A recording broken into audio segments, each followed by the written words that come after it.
बिना नहाए रसोई में नहीं जाना चाहिए। आजकल तो ये माताएं, कुछ माताएं ऐसी होती हैं, बिना नहाए शौच कर लिया, शौच के बाद बिना नहाए घर में घुस रहे हैं, किचन में रसोई में घूम रहे हैं, राम राम, पूरा अपवित्र हो गया। जैसी शुद्धि वैसी बुद्धि। आप बिना नहाए रसोई में गई, भ्रष्ट हो गया। कहते हैं जैसा खाए अन्न वैसा रहे मन। आपका अन्न यदि दूषित हो गया तो मन दूषित हो जाएगा। तुम्हारे बच्चे भी खा रहे हैं, कल उनका मन दूषित हो जाएगा। आजकल के बच्चे रास्ते पे, गलत रास्ते पर चल रहे हैं, क्यों? मन गंदा है। क्यों? क्योंकि अन्न गंदा है। तुम बिना नहाए रसोई बनाती हो? नहीं मेरी माँ, रसोई अपने आप में एक मंदिर है। रसोई क्या है? रसोई क्या है? रसोई क्या है? मंदिर। क्यों मंदिर है? रसोई से ही हम सब जिंदा हैं। रसोई मंदिर की तरह है, इसलिए रसोई में रात में जूठे बर्तन नहीं रखने चाहिए। रात्रि को रसोई साफ सुथरी करना चाहिए, पूरा पोंछा लग जाए, एक भी बर्तन जूठा ना हो। आजकल तो काम वाली बाई आएगी तब बर्तन धुलेगी, इस चक्कर में रात भर बर्तन धरे रह जाते हैं। पहले ऐसा नहीं था। रात्रि को भोजन बना, बर्तन धुल के बिल्कुल साफ सुथरी होकर रसोई, क्योंकि रसोई अपने आप में मंदिर है। लक्ष्मी का, अन्नपूर्णा माँ का रसोई में वास होता है। तो रसोई में आप शौच करके आए हैं और घुस गए। यहाँ तक कि आपके बच्चे, आपके पति, आप सभी लोग गृहस्थी ध्यान दो, आप सब लोग लघु शंका जाया करो तो 4 कुल्ला किया करो, हाथ मुंह धोला करो, तब शुद्धि होती है। आप लघु शंका गए और हाथ मुंह नहीं धोला तो आप अशुद्ध हैं। और शौच करने के बाद तो नहाना चाहिए। पूरा ना नहाओ तो अर्ध स्नान कर लो, कपड़े गीले कर लो वो सारे जो पहनकर शौच के लिए गए थे, है ना, और फिर शुद्ध होके फिर रसोई में जाओ। बच्चों को भी यही संस्कार दो, क्योंकि आज अशुद्धि के कारण बुद्धि बिगड़ गई। पहले के लोग बड़ा ध्यान रखते थे इस बात का, इसलिए पहले बलात्कार जैसी घटनाएं कहीं नहीं सुनने को। आज के 50 साल पहले कोई बलात्कार जैसा शब्द ही नहीं जानता था। क्यों जी? पहले के लोग नहीं जानते थे कि ये लड़का लड़की का क्या। आजकल तो ये लोग लड़का लड़की अपनी नजरों से बातें कर लेते हैं, इतने एडवांस हो गए हैं। पहले इतना एडवांस नहीं था जमाना। पहले विचारों की शुद्धि ज्यादा थी। पहले लोग विचार से शुद्ध थे। पहले गांव की लड़की चाहे दिन में जाए रात्रि को जाए सुरक्षित रहा करती थी। पहले की लड़की, पहले के लड़का ऐसे नहीं कि कोई जा रहा तो उसको छेड़ने लग जाए, है ना। पहले इतनी अशुद्धि नहीं थी विचारों की जितनी अशुद्धि आज है। क्यों आ गई अशुद्धि? खान पान अशुद्ध हो गया, रहन सहन अशुद्ध हो गया। आजकल का आदमी नहाते ही नहीं है। अब सर्दी आ गई, कुछ माताएं तो 4-4 दिन नहीं नहाएंगी, 4-4 दिन के लिए बम।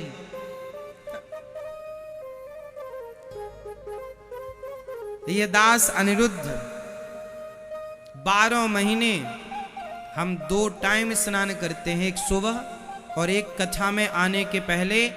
कथा में आने के पहले भी स्नान करके ही आते हैं, बिना स्नान किए कथा में नहीं आते। इसलिए क्योंकि सब लोगों को स्पर्श करते रहते हैं, दिन में आप लोगों से मिलना मिलाना होता रहता है। तो कथा में आने के लिए, क्योंकि हम अशुद्धि में कथा सुनाएंगे तो हमारे विचार अशुद्ध हो जाएंगे। हमारे विचारों में वो अशुद्धि प्रवेश कर सकती है। हमारे विचार, हमारे थॉट, हमारी बुद्धि अशुद्ध ना हो जाए, इसलिए शुद्धि का ख्याल रखना होता है। अब कुछ लोग मानते हैं इससे क्या फर्क पड़ता है, मानो मत मानो, प्रभाव पड़ता है। गंदगी जहां होगी वहां मच्छर होंगे।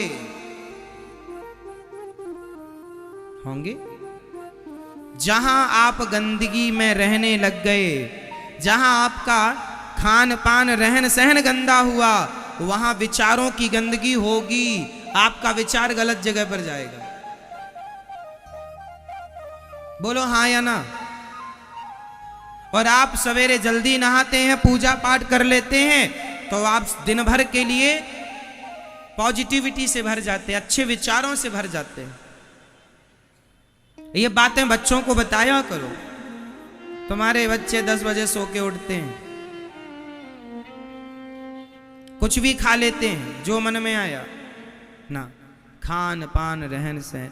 तो आज से कितनी हमारी माँ बहन बेटी भाई बुजुर्ग ज्यादा बूढ़ा हो गया है, तो आप भले ना नहाओ, हाथ पांव धुल लो, बूढ़ा बहुत ज्यादा हो गया, उनके लिए दोष नहीं है, बच्चे बूढ़ों को दोष नहीं है। पर बच्चे बड़े हो गए, 10-12 साल के बच्चे हो गए, तो फिर उनको नहवाया करो। जब तुम शौच करने गए थे, चलो नहा के आओ। 10-12 साल के बच्चों से नियम चालू कर लो। समझदार हो गए हैं बच्चे, अब चलो नहाओ। ठीक है मेरी माँ। तो आज से कितने लोग शुद्धि का ध्यान रखेंगे?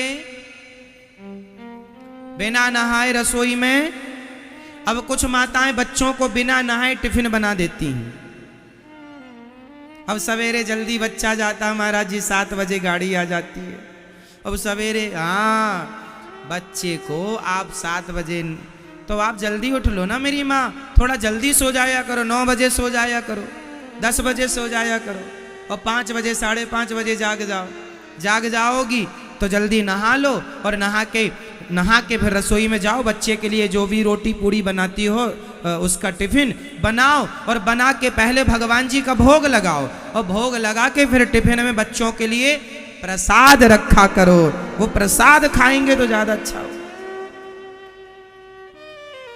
थोड़ी थोड़ी तो देखो बदलना पड़ेगा आचार विचार, रहन सहन। अब वो कुछ भी चला आ रहा है, बिना नहाए जाकर बच्चों का टिफिन बना दिया, फिर मम्मी जाके सो गई, फिर उठी मैडम 10 बजे, तो 10 बजे उठी और 10 बजे उठ के पहले भोजन बनाया, फिर खाया, फिर जाके नहाई मैडम। ऐसा चल रहा है। अब तुम्हारे हाथ का कोई साधु पानी पी लेगा ना, उसकी भी बुद्धि भ्रष्ट हो जाएगी। ऐसे राक्षसों के हाथ का कोई पानी पी ले, इसलिए पहले के साधु संत, पहले के समझदार लोग सबके हाथ का पानी भी नहीं पीते थे। जात पात से लेना देना नहीं है, आचार विचार का लेना देना है। आपके आचार विचार गंदे हैं, रहन सहन खान पान गंदा है, तो हम आपकी संगति करेंगे, आपका पानी पिएंगे, आपकी रोटी खाएंगे, तो आपके गुण हम में आएंगे। इसलिए सबके यहाँ लोग खाते नहीं थे, सबके हाथ का पानी नहीं पीते थे। पहले तो पानी भी सबके हाथ का नहीं पीते थे। क्यों? तो पूजा करता है। तेरे गले में तुलसी की माला है, तुलसी की माला होगी तो तेरे पूजा करने वाला मान के तेरे हाथ का पानी पिएंगे। तेरे गले में कंठी नहीं है, तेरे गले में तुलसी की माला नहीं है, तू संध्या वंदन नहीं करता, तू पूजा पाठ नहीं करता, तू भगवान में श्रद्धा नहीं रखता, तेरे हाथ का पानी नहीं पिएंगे, क्योंकि तेरे अंदर भगवान में अश्रद्धा है। क्या है? अश्रद्धा। तेरे अंदर भगवान के प्रति अश्रद्धा है, और हम भी कहीं तेरा पानी पी गए, हमारे अंदर भी कहीं अश्रद्धा ना जाग जाए, इसलिए नहीं, हम तेरे हाथ का नहीं पिएंगे। इसलिए पानी पीना, पहले के लोग सबके हाथ का खाना पीना नहीं खाते थे। और आजकल तो सबका खा रहे हैं,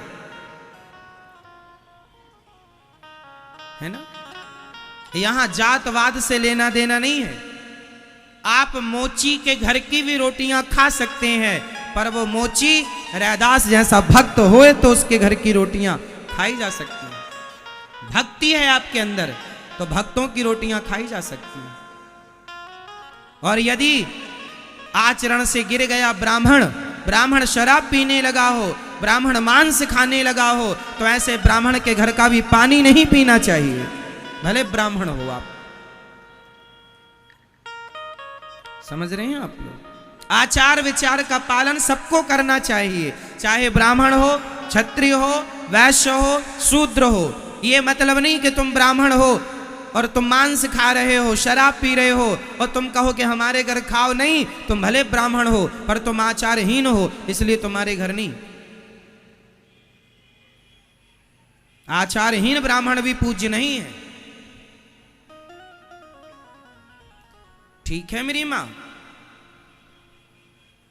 क्षत्रिय भी आचारहीन है तो वह पूज्य नहीं है, वैश्य भी आचारहीन है, पूज्य नहीं है, शूद्र भी आचारहीन है, पूज्य नहीं है, और आचारवान है, आचार विचार आपके अंदर है, आप नियम का पालन करते हैं, नहाकर रसोई बनाकर भोग लगाकर भोजन करते हैं, ईमानदारी से जीवन गुजारते हैं, ईमानदारी की रोटियां खाते हैं, भक्ति करते हैं, तो आप मोची भी हैं, तो कोई फर्क नहीं पड़ता, आप उसकी रोटियां खा सकते हैं यदि उसके अंदर भगवत प्रेम है तो। क्योंकि भक्ति सबको शुद्ध करती है, भक्ति सबको शुद्ध करती है। तो आप लोग आचार विचार का ख्याल रखेंगे कि नहीं? कुछ भी खाएंगे?